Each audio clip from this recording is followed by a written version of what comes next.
with Deaconess Legia. She's waiting for you back there. Y nosotros nos quedamos por acá para el mensaje de hoy, domingo 19. ¿Qué les parece cómo ha avanzado el año? ¿No es cierto? Así pasa siempre, que al principio uno siente que va poco lento, pero de repente los pasos se agigantan y ya. Muy bien, he estado hablando del concepto unos a otros, y hay una palabra en griego que, pues, para que ustedes impresionen a sus familiares, se las enseñé. ¿Cuál es la palabra? Alelon. Muy bien, alelon.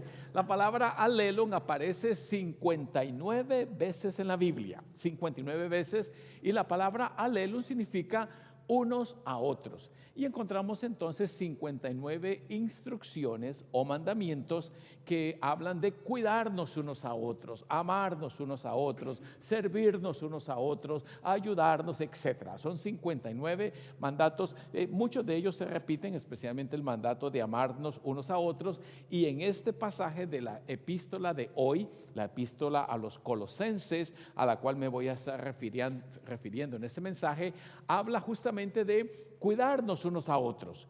Ahí no aparece el a otros, pero estaba escrito cuidándonos unos a otros.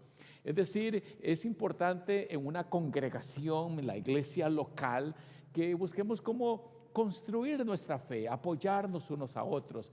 Y entonces es una forma en que podemos construir la fe, solidificar nuestras creencias y, por supuesto, ayudarnos unos a otros. El pasaje de Colosenses dice claramente, él también, hablando de un individuo que es ayudante del apóstol Pablo, él también nos ha informado del amor de ustedes en el Espíritu y de cómo se cuidan unos a otros. Alelon, la palabra alelon, ¿qué significa? Unos a otros. Ya dije que esa palabra aparece en el Nuevo Testamento 59 veces. Y significa simplemente cuidarnos unos a otros, porque es una forma en que vemos el apoyo que podemos tener en otras personas, tanto como nosotros podemos apoyar a nuestros hermanos y hermanas, y viceversa, cómo podemos recibir nosotros soporte y ayuda de parte de la comunidad de fe. Es algo muy simple, muy básico. Todos están que lo practiquemos, por supuesto, pero el principio es obvio. Los seres humanos, todos los seres humanos, sean cristianos o no, necesitamos del apoyo social, pertenecemos a una red social, no existimos de forma aislada, flotando en el espacio de forma individual, sino que al contrario, nos pertenecemos unos a otros, y el vínculo más básico es la familia. Una familia, pues los padres se apoyan unos a otros, con los hijos, etc. Es el núcleo más básico en donde podemos percibir ese concepto de cuidarnos unos a otros, pero eso también se refleja más allá de la familia, a nivel de la sociedad, a nivel de la comunidad y, por supuesto, a nivel de la iglesia. La importancia de buscar ayuda, como ese individuo que busca ayuda, un policía que va persiguiendo a un ladrón, lo pierde en una esquina y le pregunta a un hombre: ¿usted vio a alguien doblar esa esquina? No, cuando yo vine ya estaba doblada. Él no la dobló. Muy bien. Nadie nota tu sufrimiento, tu dolor, ni tus lágrimas. Pero engordas y verás cómo todo el mundo se dará cuenta. ¿Les ha pasado? Caramba, unas cuantas libras y ya uno le están marcando. Mira cómo se te ve la ropa tan apretada. ¿Cómo le dicen a esa parte? Las llantitas, los rollos, esa parte que cuelga. ¿Cómo? Bueno, esa cosa, lo que cuelga, ¿verdad? Todos andamos tratando de cuidarnos de que no se vea tan claramente. O ese individuo que tiene una mejor excusa. Llega Pepito a la escuela llorando y la maestra le pregunta: ¿qué te pasó, Pepito? Me atracaron, maestra, me atracaron. Ay, Dios mío, ¿y qué te quitaron? La tarea.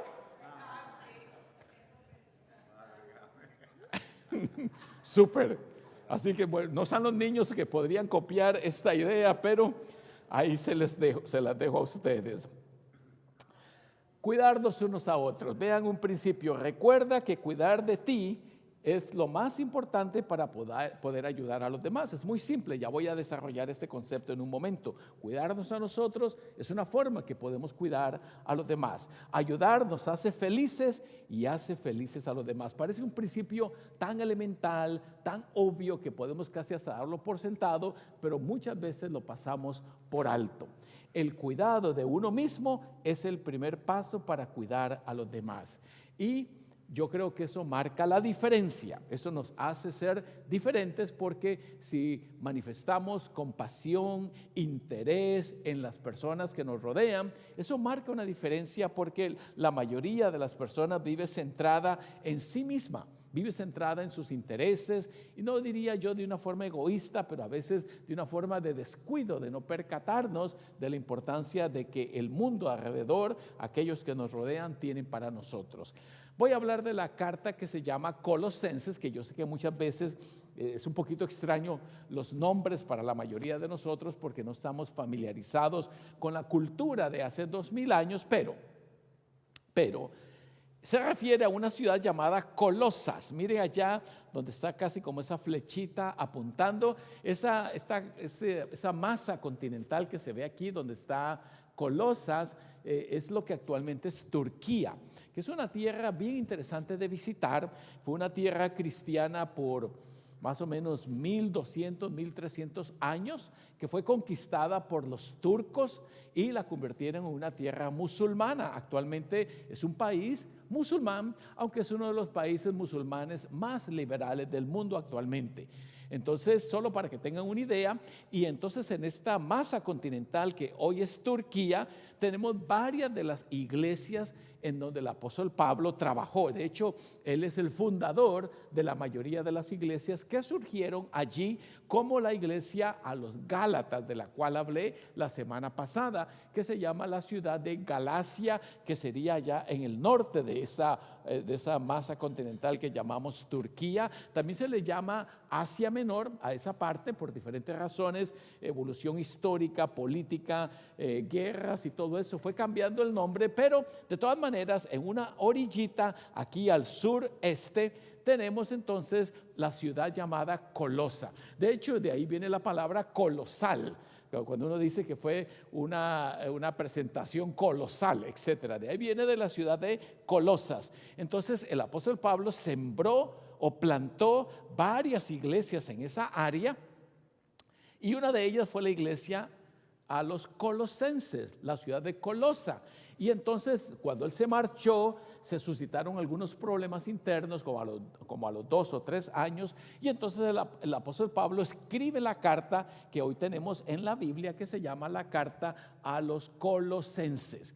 Y dentro de la iglesia se había infiltrado una doctrina de lo que, no sé si conoce esta palabra, pero la voy a mencionar, de los gnósticos. Los gnósticos fue una creencia de que el conocimiento era lo más importante, y entonces se infiltró dentro de la iglesia, y por eso cuando usted lee la carta a los colosenses va a ver que Pablo habla de lo que es el verdadero conocimiento, la verdadera fe, porque él está tratando de socavar y de refutar a los gnósticos. Yo creo que actualmente todavía existen grupos así llamados gnósticos. ¿Han escuchado esa palabra? La palabra gnóstico, dije, significa conocimiento.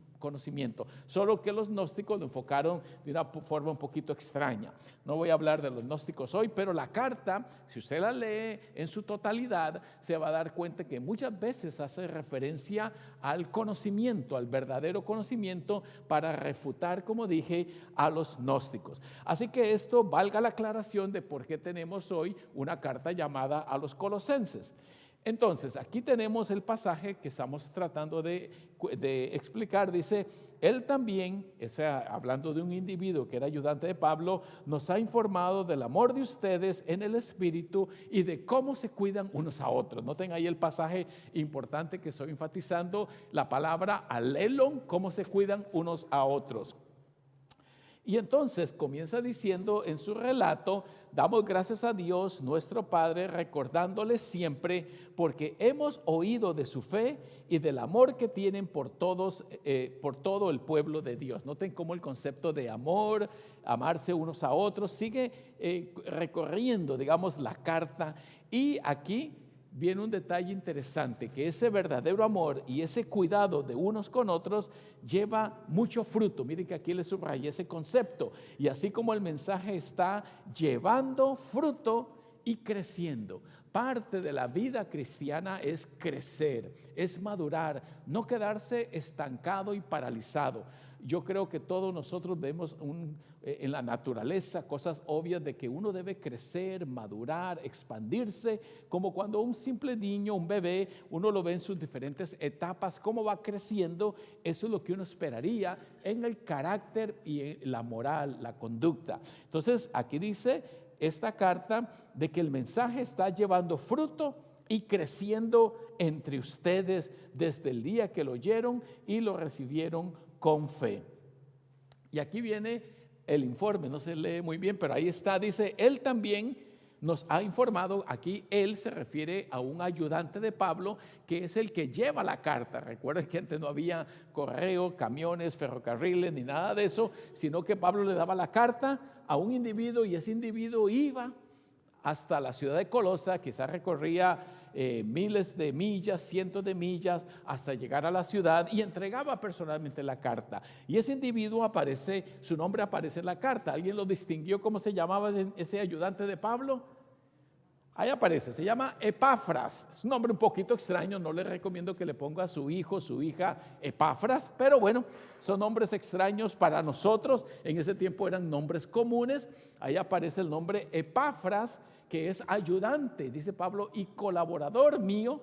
Y dice que este individuo, Epafras, también nos ha informado del amor mutuo en el Espíritu. Noten la palabra mutuo, significa alelon, unos a otros, el amor de unos a otros. Entonces vemos ese concepto cómo va allí recorriendo. Entonces, ¿cómo practicamos ese principio de cuidarnos unos a otros? No hay ninguna mecánica, no hay ninguna ciencia, pero lo que dije al principio de ese mensaje, algo muy básico, es que para cuidar de los demás debemos cuidarnos nosotros.